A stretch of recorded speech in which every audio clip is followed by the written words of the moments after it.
उद्धव के साथ कोई जा नहीं सकता, उद्धव कुछ कर नहीं सकता। अब ही मौका है सेना को खत्म करो। या काळ्या मनाने ते आमच्या अंगावरती आले। 2014च्या यशानंतर सेनेला संपवायला निघाला होता भाजप। काळे इरादे असणाऱ्यांशी युती नकोच होती। IBN लोकमतच्या एक्सक्लुझिव्ह मुलाखतीत उद्धव ठाकरेंची तोफ। बाळासाहेबांची शिवसेना आता राहिली नसून वाघाचं काळं मांजर झालंय। सुप्रिया सुळे यांचा परभणीत शिवसेनेवर हल्लाबोल। सैलानी बाबा अंगात येत असल्याचं सांगत भोंदूगिरी करणारे दाम्पत्य शिर्डीत गजाआड। अंगारे धुपारे करून भोळ्या भाबड्यांच्या पैशाची लुटमार करणाऱ्या दाम्पत्याला नेवासे पोलिसांनी अनिसच्या मदतीने केली अटक।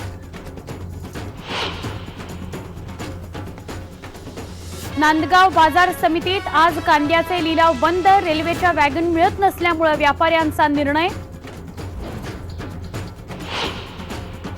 धुळ्यात उजाड माळरानावर फुलला गुलाबांचा मळा। वृक्ष अजनाडे गावात राजपूत बंधूंनी फुलवलेल्या डच रोजेसना व्हॅलेंटाईन दिनानिमित्त खास मागणी।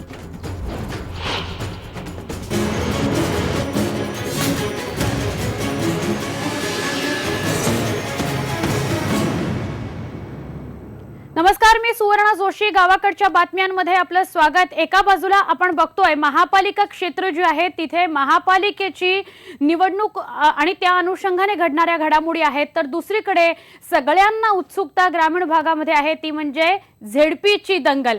आपण पाहणार आहोत जालन्यामध्ये काय होतंय। कॅशलेस करायचं म्हणजे काय? बैलाच्या शिंगावर कार्ड स्वाईप करायचं का? असा सवाल विधान परिषदेचे विरोधी पक्षनेते धनंजय मुंडेंनी केलाय। जालन्यामध्ये रांजणीच्या प्रचार सभेमध्ये त्यांनी नोटबंदीवरून भाजप सरकारवर टीकेची झोड उठवली। कुणाच्या खिशाला दमडी ठेवायची नाही म्हणजे कॅशलेस करायचं असा टोला धनंजय मुंडेंनी लगावला। आणि हात धरून म्हणलाय, भाऊ हे कॅशलेस काय आहे? मलाही 2 मिनिट लक्षात आलं नाही, यार म्हाताऱ्या बाबाला उत्तर काय देऊ। शेवटी ट्यूब पटली। म्हणलं बाबा कॅशलेस म्हणजे बिना दवडीचं राहायचं, त्याला कॅशलेस म्हणायचं। आता ही कॅशलेस आपल्या ग्रामीण भागात कसं चालणार? माझी मोदी साहेबाला विनंती आहे, जरा तुम्ही आमच्या रानात या आणि हप्त्याचं आमच्या शेतमजुराचं पेमेंट तुमच्या पेटीएमहून कसं होतं जरा आम्हाला शिकवावं। उद्या गाई म्हशी बैलाच्या बाजारामध्ये आमच्या गाई म्हशी बैलाचा व्यवहार करत असताना तुमच्या त्या कार्डने काय त्या बैलाच्या सिंगात स्वॅप करायचं काय? नेमकं करायचं कसं जरा आमच्या रानात येऊन सांगा आम्हाला समजून। सगळे नेते जिल्हा स्तरावर वेगवेगळ्या ठिकाणी जात आहेत, प्रचार सभा घेतात। धनंजय मुंडेंनी आता केलेली टीका आपण पाहत होतो। जळगाव जिल्हा परिषदेवरची सत्ता राखण्याकरता भाजपला जोरदार संघर्ष करावा लागतोय। एकीकडे मित्रपक्ष शिवसेनेचं आव्हान आहे आणि दुसरीकडे एकनाथ खडसेंची नाराजी। यामुळे सगळे नाराज नेते जे आहेत ते एकमेकांची मोड बांधतायत आणि एकमेकांची मोड बांधण्याचं काम मुख्यमंत्र्यांनी खरं तर हाती घेतलंय।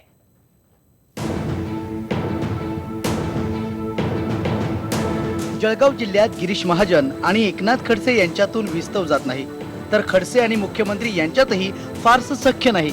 पण हे सर्व नेते गुरुवारी झालेल्या मसावतच्या सभेत एकत्र आले आणि हास्य विनोदही केला। त्यामुळे या नेत्यांमध्ये दिलजमाई झाली का असा प्रश्न लोकांना पडलाय। मुख्यमंत्र्यांनी भाषणात खडसेंचं नाव घेत नाराजी दूर करण्याचा प्रयत्न केला। त्या युतीच्या सरकारमध्ये नाथाभाऊ आमचे सिंचन मंत्री झाले। ते सिंचन मंत्री असताना मोठ्या प्रमाणात कामं झाली, पण त्याच्यानंतर 15 वर्षामध्ये या जिल्ह्यामध्ये नाही आणि या महाराष्ट्रामध्ये नाही, त्यानंतर कामं दिसली नाही। आपलं सरकार आल्यानंतर या ठिकाणी याच जिल्ह्याचे सुपुत्र गिरीश भाऊ महाजन यांना आपण या ठिकाणी सिंचन विभाग दिला आणि खऱ्या अर्थानं इतक्या मोठ्या प्रमाणात त्या ठिकाणी कामं त्यांनी सुरू केली। मला तर असं वाटतं की जळगाव जिल्ह्याचा कायापालट करण्याची जी सुरुवात नाथाभाऊ तुम्ही केली होती, आता पुढच्या 3 वर्षामध्ये ही पूर्ण कायापालट आपण या ठिकाणी करून दाखवू। जळगाव जिल्हा परिषद नेहमीच खडसेंच्या नेतृत्वाखाली लढली जाते, पण यंदा सर्व सूत्र मुख्यमंत्र्यांचे विश्वासू गिरीश महाजन यांच्या ताब्यात आहे। पण या दोघात वाद नाही तर सुसंवादच आहे असा दावा भाजप करत आहे। राज्यात जिल्हा परिषद प्रचाराची पहिली सभा मुख्यमंत्र्यांनी जळगावात घेतली. आणखी या सभेनं अजून एक वेगळीच चर्चेला जोर पकडला. कारण एकाच व्यासपीठावर होते खडसे, फडणवीस आणखी गिरीश महाजन. यांच्यातलं कोल्ड वॉर कुठेतरी संपलंय की काय अशाच प्रकारची चिन्ह या सभेत दिसत होती. कारण खडसे पहिल्यांदाच प्रचार सभेत सक्रिय झाले. भ्रष्टाचाराच्या आरोपामुळे एकनाथ खडसेंना राजीनामा द्यावा लागला होता. तर ही संधी साधून जिल्ह्यात गिरीश महाजन यांनी पक्षाची सूत्र घेण्याचा प्रयत्न केला. या पार्श्वभूमीवर जिल्हा परिषदेची ही निवडणूक भाजपची कसोटी पाहणारी ठरणार आहे. व्हिडिओ जर्नलिस्ट हेमंत बागुलसह प्रशांत बाग, IBN लोकमत, जळगाव. जालन्यामध्ये प्रचार सभेत धनंजय मुंडे टीका करताना दिसले. इथे मुख्यमंत्री दिलजमाई करताना पाहायला मिळाले. हे सगळं निवडणुकांसाठीच होतंय. खासदार सुप्रिया सुळे या शिवसेनेवर जोरदार टीका करताना पाहायला मिळाल्या. बाळासाहेबांची शिवसेना आता राहिली नाहीये. वाघाचं काळं मांजर झालंय. आता त्या वाघालाही वाटत असेल की मी का याचं चिन्ह झालोय. त्यामुळे शिवसेनेत दमच राहिलेला नाहीये अशी मिश्किल खिल्ली उडवलेली आहे. सुप्रिया सुळे यांनी त्या परभणीच्या पाथरीमध्ये जाहीर सभेत बोलत होत्या. आणि कसली ती शिवसेना नुसतं वाघ धरकाय मारते. काय वाघ राहिलं नाही त्याचं मांजर झाले. बिचारा मांजर पण म्हणेल की सुप्रिया सुळे मला म्हणावं ठरते. ते बिचारा मांजर पण कधीतरी डरवते. आपल्याला वाटतंय काळा मांजर आहे. ते काय काळा मांजर नाही, गोरं मांजर नाही, काहीच नाही. त्या वाघाला पण वाटत असेल कुठून मला वापरते चित्र. मला खरंच सांगते तुम्हाला अशी परिस्थिती त्या शिवसेनेची झाली आहे. राजीनामा नेहमी खिशात असतो आणि ज्या दिवशी आदेश येईल त्या दिवशी वेळ लावणार नाही असं सांगत त्या दिवशी राजीनामा द्यायला जायचंय असं वाटलं होतं. पण शेतकऱ्यांच्या प्रश्नासाठी मुख्यमंत्र्यांकडे गेलो होतो असं सांगून सेनेचे परिवहन मंत्री दिवाकर रावते यांनी राजीनामा नाट्य जे आहे त्याच्यावर पडदा टाकला. त्यासोबतच आम्ही स्वतंत्र लढतोय आणि कुणासोबतही आमची युती नाही असं रावते म्हणाले. लातूरात पत्रकार परिषद आयोजित करण्यात आली होती त्यावेळी रावते बोलत होते. लातूर जिल्ह्यातल्या औसा तालुक्यात सेनेनं छुपी युती केली असल्याचं बोललं जात आहे. यावरही रावते यांनी आम्ही लातूर जिल्ह्यात 58 पैकी 39 जागाच लढवतोय हे स्पष्ट करत ही युती नसल्याचं म्हटलंय.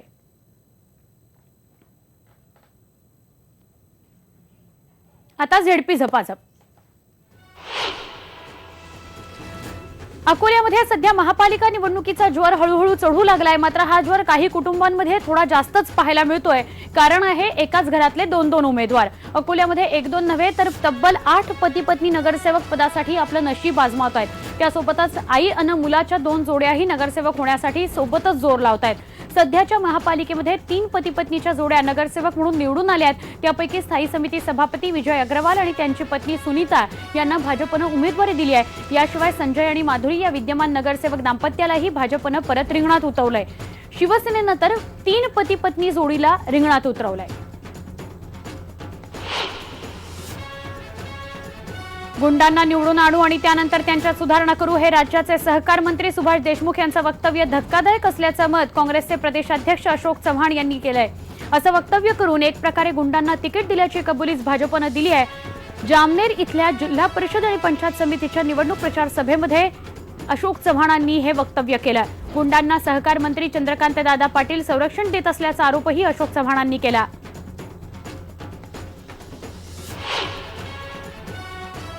पाच मंत्र्यांच्या खात्यासाठी शिवसेना भाजप पुढे लाचार झाली असल्याची टीका विधान परिषदेचे विरोधी पक्षनेते धनंजय मुंडेंनी केली. अख्खी शिवसेना आज कमळाबाईंचे पाय चाटत असल्याचा टोलाही मुंडेंनी या सभेत लगावला. उद्धव ठाकरेंच्या बालिशपणामुळे शिवसेना लाचार झाल्याचं ते म्हणाले. शिवसेनेनं आता वाघाचं चित्र बदलून शेळीचं चित्र लावावं असंही ते म्हणाले. सेनेला यापुढे सशाचं चित्र जास्त गरज असल्याची टीका धनंजय मुंडेंनी केली. जालन्यातील घनसांग सावंगी या तालुक्यातील राजणीमध्ये एक सभा आयोजित करण्यात आली होती. तिथं धनंजय मुंडेंनी शिवसेनेचा समाचार घेतला.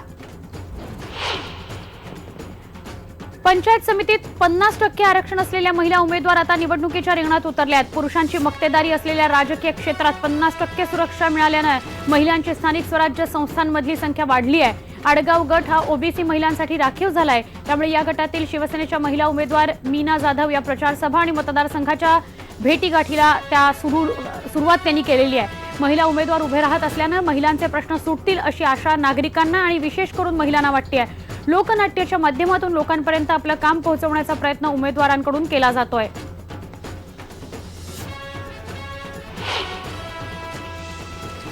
राज्यातील नगरपालिका आणि जिल्हा परिषद निवडणुकीमध्ये भाजप आणि शिवसेनेची एकमेकांविरोधात जोरदार फटकेबाजी सुरू आहे. नुकतंच शिवसेनेनं राज्य सरकारला नोटीस पिरियडवर असल्याची प्रतिक्रिया दिली होती. या विधानावर राज्याचे अर्थमंत्री तसंच वनमंत्री सुधीर मुनगंटीवार यांनी काही लोकांना स्वतः असं वाटून आनंद होत असेल, मात्र त्यांचा हा आनंद टिकणार नाही, कारण हे सरकार पुढील 3 वर्ष आपला कार्यकाळ पूर्ण करेल असा विश्वास व्यक्त केला. गोंदिया जिल्ह्यातील कचारगड या यात्रेच्या निमित्तानं कोया पूनम महासंमेलन दरम्यान हजेरी लावली असता मुनगंटीवारांनी हे वक्तव्य केलं.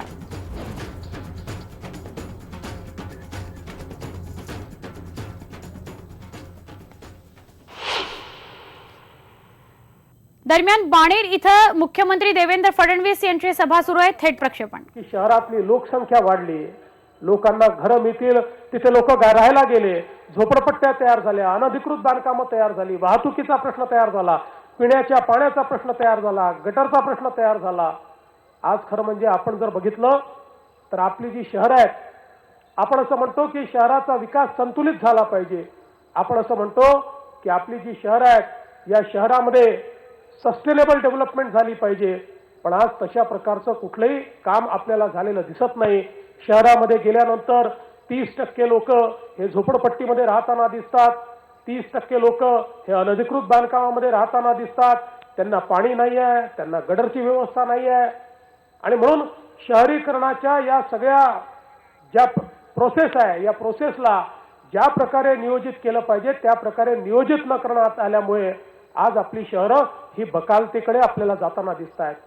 पण या देशामध्ये पहिल्यांदा माननीय मोदीजींचं सरकार आल्यानंतर मोदीजींनी या ठिकाणी सांगितलं की शहरीकरणाला केवळ आव्हान समजू नका, शहरीकरणाला अभिशाप समजू नका. शहरीकरण झालंय ही वस्तुस्थिती लक्षात घ्या. शहरातल्या लोकांना आता गावात परत पाठवता येणार नाही, त्यामुळे शहरांचं नियोजन करावं लागेल हे आपण समजून घेतलं पाहिजे.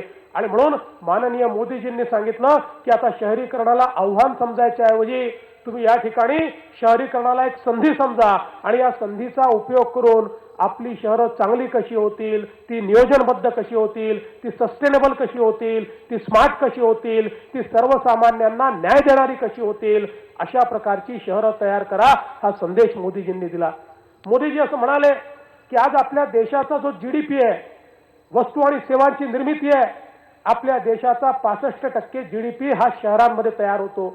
आणि मग सार्वजनिक क्षेत्रामध्ये या वस्तू आणि सेवांची निर्मिती जर आपण केली तर आपली शहरं चांगली होऊ शकतात. एवढी मोठी संधी या माध्यमातून शहराला मिळू शकते. केवळ नागरी सोयी तयार होणार नाही तर त्या नागरी सोयीसोबत मोठ्या प्रमाणात रोजगाराच्या संधी देखील तयार होऊ शकतात. आणि म्हणून पहिल्यांदा या देशामध्ये देशाच्या पंतप्रधानांनी स्मार्ट सिटीचं मिशन सुरू केलं, अटल अमृत शहरांचं मिशन सुरू केलं. 14व्या वित्त आयोगातनं शहरांना मोठ्या प्रमाणात निधी द्यायची सुरुवात केली. आणि खऱ्या अर्थानं या देशामधल्या शहरांचं ट्रान्सफॉर्मेशन हे माननीय मोदीजींच्या नेतृत्वामध्ये सुरू झालं. पुण्यासारखं आपलं शहर आहे. खरं म्हणजे आपण असं म्हणतो पुणे तिथे काय उणे, पण आपण बघितलं की आज पुण्याची अवस्था काय आहे. आज पुण्यामध्ये आपल्याला पिण्याच्या पाण्याचा प्रश्न आहे. आज पुण्यातलं सिवेज हे ट्रीट होत नाहीये. आज या ठिकाणी प्रदूषणाचा प्रश्न आहे. आज या ठिकाणी वाहतुकीचा प्रश्न आहे. खरं म्हणजे हे सगळे प्रश्न अकर्मण्यतेने तयार झाले आहे. राज्यकर्त्यांना ज्यावेळेस असं वाटतं की महानगरपालिका ही सोन्याचं अंड देणारी कोंबडी आहे, त्यामुळे तिच्यातनं रक्त खोल्याचं अंड घेत राहायचं आणि सोन्याचं अंड देणारी कोंबडी म्हणूनच जर महानगरपालिकेला वापरलं तर शहराची काय अवस्था होते हे पुण्याची अवस्था आपण बघितली. एवढं क्षमतावान शहर आहे. खरं म्हणजे मी ज्यावेळेस पुण्याची क्षमता बघतो मला खरोखर आश्चर्य वाटतं. इतकं क्षमतावान शहर आहे. या शहराला या ठिकाणी पैशाची कमतरता नाही आहे. या शहराला कमतरता आहे नियोजनाची, या शहराला कमतरता आहे इच्छाशक्तीची, या शहराची स्वतःची ताकद अशी आहे. पुढं हे पॉवर हाऊस आहे.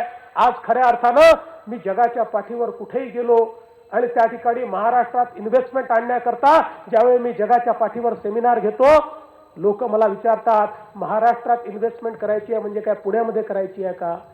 जगातल्या पाठीवरच्या सगळ्या लोकांना आम्ही सांगतो की महाराष्ट्रात इतक्या इंडस्ट्रियल इस्टेट आहेत, इतक्या वेगवेगळ्या प्रकारच्या सोयी आहेत, पण प्रत्येक ठिकाणी जगभरातले उद्योजक म्हणतात आम्हाला पुण्याच्या आसपास जागा हवी आहे, आम्हाला पुण्यामध्ये उद्योग लावायचा आहे. आज ही शक्ती जी पुण्याची आहे, ही शक्ती जर योग्य प्रकारे वापरली तर हे पुणे शहर हे खरोखर महाराष्ट्रातलं देशातलं सर्वोत्तम शहर होऊ शकतं. पण कधी या नियोजनाचा विचार आपण केला नाही. पुणे असेल, पुण्याच्या बाहेरचा भाग असेल, या भागाचा विस्तार होताना त्याच्यामध्ये पिण्याच्या पाण्याची सोय कशी केली पाहिजे याचा विचार आपण केला नाही. आज खरं म्हणजे इतक्या चांगल्या टेक्नॉलॉजीज आपल्याजवळ उपलब्ध आहेत की ज्याचा वापर करून आपण 24/7 ची पिण्याच्या पाण्याची योजना निश्चितपणे करू शकतो. आणि या योजनेच्या माध्यमातून इक्विटेबल डिस्ट्रीब्युशन ऑफ वॉटर म्हणजे समन्यायी तत्वाने पाण्याचं डिस्ट्रीब्युशन हे आपण करू शकतो. आणि त्या माध्यमातून प्रत्येक नागरिकाला शाश्वत पाणी मिळेल आणि ते शाश्वत पाणी मिळताना पाण्याची गळती, पाण्याची चोरी होणार नाही याची व्यवस्था केली जाऊ शकते. अनेक महानगरपालिकांमध्ये याची सुरुवात झाली आहे. नागपूर महानगरपालिकेमध्ये ज्या ठिकाणी ज्या भागातनं मी निवडून येतो त्या भागामध्ये नागपूर महानगरपालिकेने 24/7 पाण्याची योजना केली आहे. त्या पाण्याचं योग्य डिस्ट्रीब्युशन केलं. एक थेंब देखील जास्तीचं पाणी न येता आज त्या सगळ्या क्षेत्रामध्ये 24 तास पाणी मिळत आहे. 3ऱ्या मजल्यापर्यंत फोर्सनी पाणी मिळत आहे कारण पाण्याची गळती थांबवली आहे. नवीन प्रकारच्या टेक्नॉलॉजीज वापरलेल्या आहेत. आज टेक्नॉलॉजीने आपल्याला अशा प्रकारचा प्लॅटफॉर्म उपलब्ध करून दिला आहे की प्रत्येक व्यक्तीला आपण योग्य प्रकारे पाणी देऊ शकतो. आपण एक छोटासा ब्रेकवर जाताना हेडलाइंस. उद्धव के साथ कोई जा नहीं सकता, उद्धव कुछ कर नहीं सकता, अभी मौका है सेना को खत्म करो. या काळ्या मनाने ते आमच्या अंगावरती आले. 2014च्या यशानंतर सेनेला संपवायला निघाला होतं भाजप. काळे इरादे असणाऱ्यांची युती नकोच होती. IBN लोकमतच्या एक्सक्लुझिव्ह मुलाखतीत उद्धव ठाकरेंनी डागली तो. एवढी जवळीक असल्याशिवाय ते आयुक्त म्हणून नेमले जात नाही असा आता एक संशय निर्माण झालेला आहे. आणि अशी माणसं जर का महापालिकेत तुम्ही नेमत असाल तर मग तुमच्या नाकाखाली भ्रष्टाचार होऊ कसा शकतो. ठाणे मनपा आयुक्त आणि मुख्यमंत्र्यांमध्ये एवढी जवळीक कशासाठी? उद्धव ठाकरेंचा खडा सवाल. मुख्यमंत्री उत्तर देणार का याकडे लक्ष.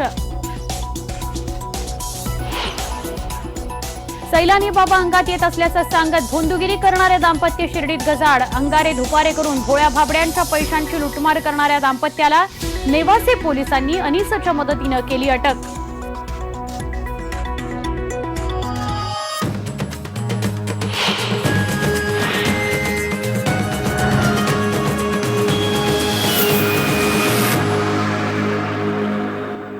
आपल्या अंगात सैलानी बाबा येत असल्याचं सांगत लोकांना लुटणाऱ्या दाम्पत्याला पोलिसांनी अटक केली आहे. अहमदनगर जिल्ह्यातील नेवासेमध्ये महिलेनं बाजार मांडला होता. गोधेगाव इथं एक महिला साबिया सय्यद ही अंगारे दुपारे करून भोळ्या भाबड्या लोकांना बरं करण्याचा दावा करत होती. पण या महिलेच्या दहशतीमुळे कुणीही तक्रार करायला धजावत नव्हतं. अखेर अनिसच्या रंजना गवांदे यांना ही गोष्ट कळल्यावर त्यांनी थेट साबिया आणि त्यांचे पती गुलाब सय्यद यांना पोलिसांच्या ताब्यात दिलंय. जादूटोणा अधिनियम 2013 नुसार दोघांवर गुन्हा दाखल करण्यात आलाय. त्यांच्याकडचं साहित्यही जप्त केलं गेलंय.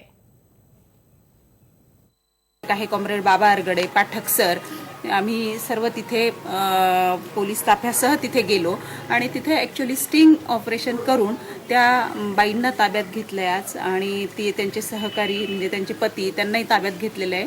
आणि काही लोकांना अजून कदाचित तपासात पुढे आल्यानंतर ताब्यात घेतील. गावाकडच्या बातम्यांमध्ये इथेच थांबणार आहोत. मात्र राष्ट्रवादी काँग्रेसच्या उमेदवार प्रिया गदादे पाटील, प्रेमराज गदादे आणि अर्चना हनमघर हे पुण्यातील प्रभाग क्रमांक 30 मधून निवडणूक लढवत आहेत. प्रचाराच्या पार्श्वभूमीवर मतं मागण्यासाठी त्यांनी तयार केलेल्या एक खास व्हिडिओ सध्या सोशल मीडियावर प्रचंड गाजतोय. आपणही जाता जाता पाहणार आहोत त्या गाण्याची झलक.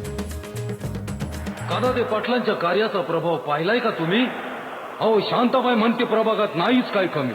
गदादे पाटील असे मजबूत कार्यकर्ते आहेत ज्यांच्या येण्याने विरोधकांची छाती धडधडू लागते, कोलमडू लागते.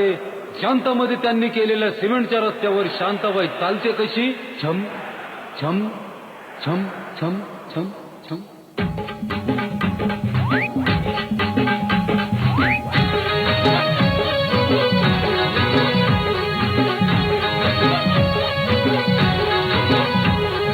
शांताबाई अगं गदादे पाटलाला तोडायचं नाही बघ शांताबाई.